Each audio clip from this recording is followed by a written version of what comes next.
Good morning friends, जय हिंद, जय भारत। दोस्तों, आज 2 मार्च है और मिला जुला रहा ये पूरा फाइनेंशियल ईयर औद्योगिक रूप से कुछ क्षेत्र विशेष के कारणों की वजह से बहुत अच्छा तो नहीं कह सकते कि ये साल गया है, लेकिन ओवरऑल ठीक रहा। मार्च है, आज 2 तारीख हो गई है।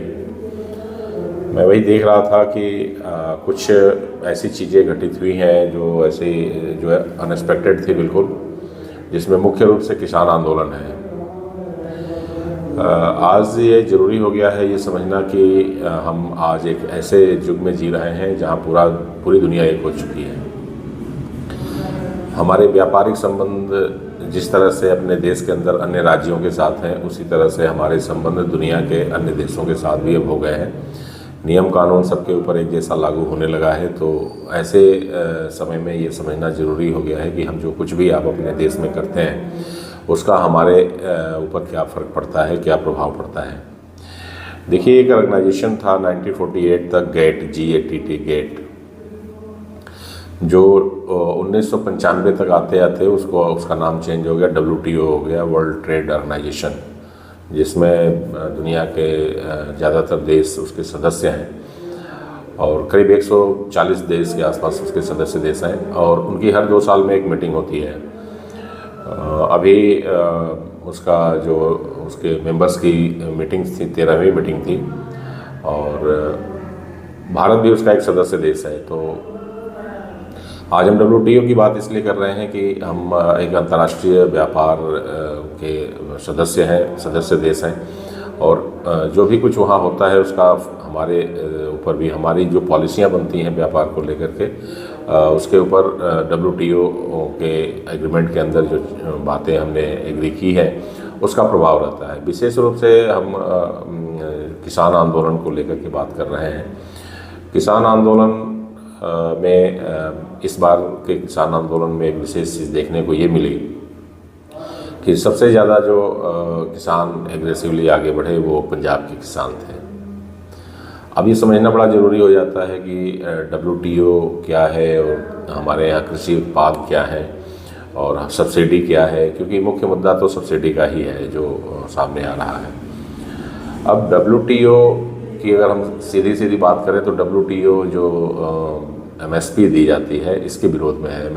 WTO ये नहीं कहता है कि आप MSP दीजिए, मतलब किसी तरह का इसके ऊपर आप रेट निर्धारित कीजिए और वो उस रेट पर ही, मतलब आप निश्चित नहीं कर सकते। ये अंतर्राष्ट्रीय बाजार हो चुका है, तो इसमें आप सरकारें जो है इसके ऊपर सब्सिडी नहीं दे सकती।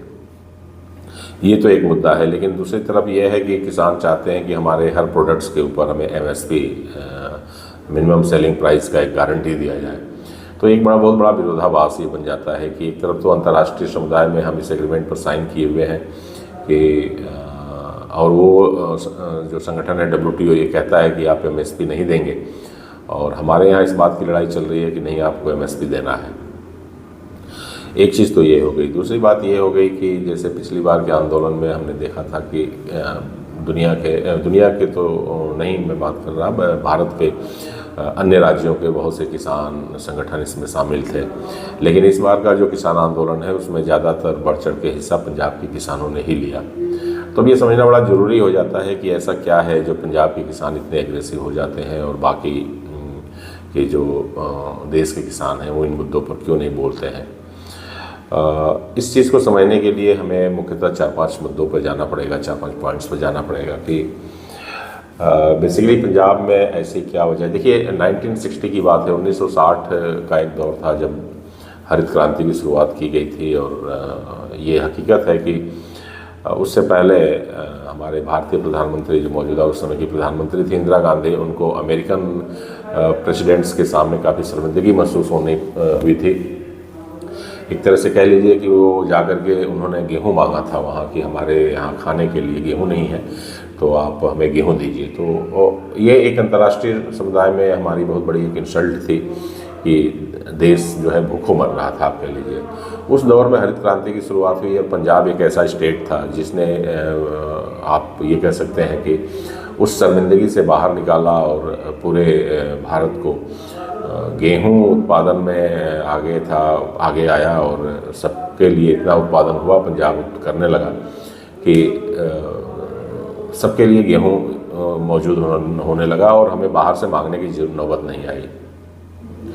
दूसरी स्थिति आपको जब बंगाल में अकाल पड़ा था तो याद होगा कि उस समय भी भुखमरी के कगार पर पहुंच गया था देश, और उस समय भी चावल के उत्पादन में पंजाब ने मेहनत किया, पंजाब के किसानों ने मेहनत किया और देश को इतनी मात्रा में चावल दिया कि हमें फिर वो उस आपदा से बाहर हम आए।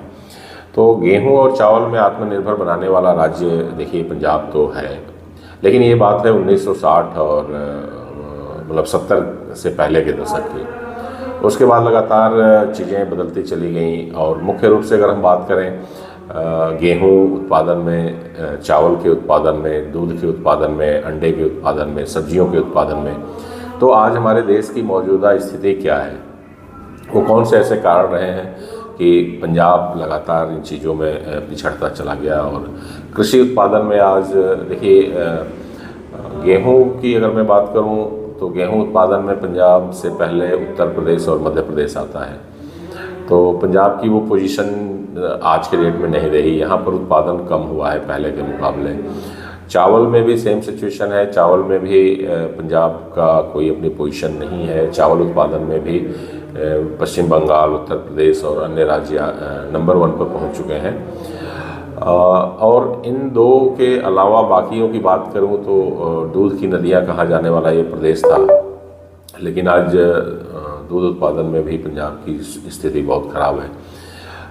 सब्जी उत्पादन में भी वही सिचुएशन है, सब्जी उत्पादन में भी पंजाब की हालत बाकी राज्यों के मुकाबले बहुत पीछे है। अंडा उत्पादन में भी सेम सिचुएशन है। तो देखिए अब सवाल ये उठता है कि आखिर खेती के बाकी चीज़ों के उत्पादन में लगातार 1960-65-70 के बाद से डाउन होता चला गया पंजाब, और अगर किसी से संबंधित चीज़ों के ऊपर कोई आंदोलन हो रहा है तो इतना एग्रेसिवली पंजाब स्टेट सामने आ रहा है, तो इसके क्या वजह हो सकती हैं। देखिए अगर हम सब्सिडी की बात करें तो पंजाब के चावल उत्पादन का कुल 99% एमएसपी के ऊपर सरकार खरीदती है, या जो भी संस्थाएं हैं वो 99% खरीद कर लेती हैं। गेहूं जो है वो करीब 78 से लेकर के 80% तक का जो गेहूं उत्पादन है वो सारा खरीद लिया जाता है।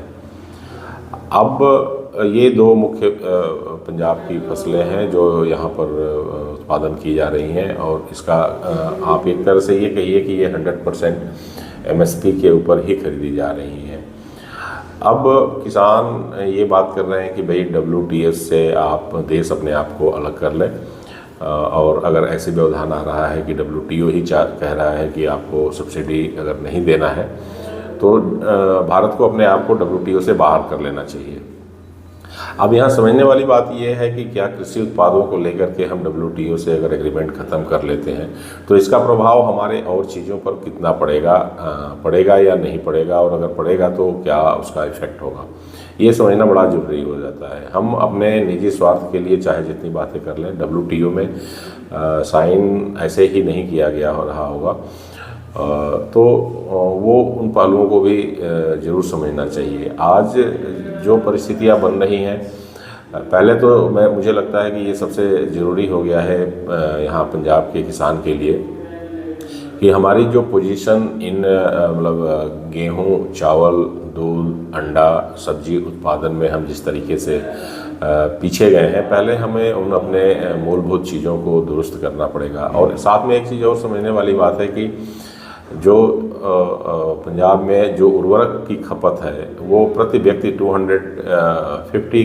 kg पर हेक्टेयर की खपत आ रही है। मतलब ये सबसे ज़्यादा उर्वरक प्रयोग करने वाला स्टेट एक तरह से बन गया है। तो जब इतना ज़्यादा हम उर्वरक यूज करेंगे तो हमारे जो उत्पाद हैं उनके ऊपर इसका फ़र्क तो पड़ना है।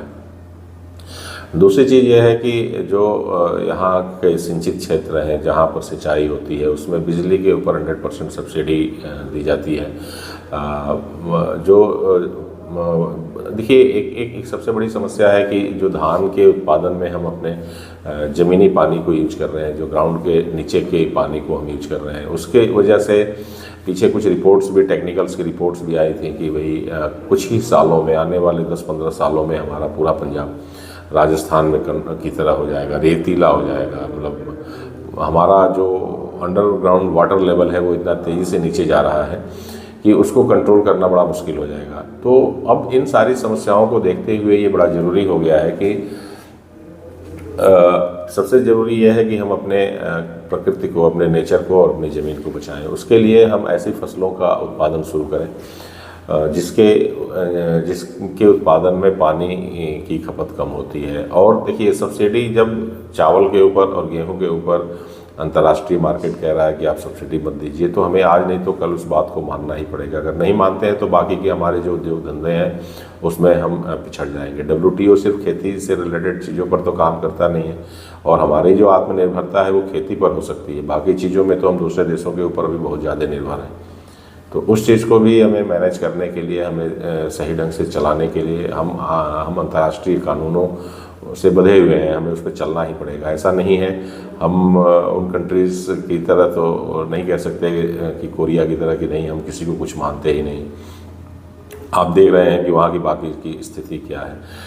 तो ये परिस्थितियाँ हैं, और इस तरह के फिर जब आंदोलन होते हैं तो बजाय हमें सरकार के लड़ने से, आज की लड़ाई तो मुझे लगता है अपने खुद से हो गई है कि किसान सबसे ज़रूरी यह है कि अपनी जो नंबर 1 पोजीशन थी 1970 के बाद से, जो हमारी पोजीशन पंजाब की, खासतौर किसानों की उत्पादन की जो स्थिति नीचे गई है, डवाडोल हुई है, उस चीज़ को हमें ठीक करना पड़ेगा। हमारे जो गेहूं उत्पादन हमारा नीचे गया है, अन्य स्टेट्स में गेहूं का उत्पादन बढ़ा है और पंजाब में गेहूं का उत्पादन कम हुआ है। इसी तरह से चावल में भी यही स्थिति है, दूध उत्पादन में भी बहुत ड्रास्टिकली डाउन आए हैं।